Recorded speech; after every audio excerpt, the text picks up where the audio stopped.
Hello guys, I hope you are doing well. Today we will talk about how to fix or how to solve the problem of not loading on the application of Flow. You will go to settings. Here in this page we click on apps, default apps, app settings.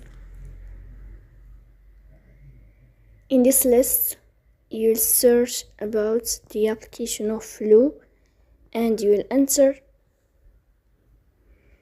Here in this page of app info, you will click you will click on first stop and you will click OK. Here you will enter to the window of storage. Then you will click on clear cache. In the end, you will turn off your phone and you will restart your phone again to fix that problem. So that's all. Don't forget to support us by like and subscribe.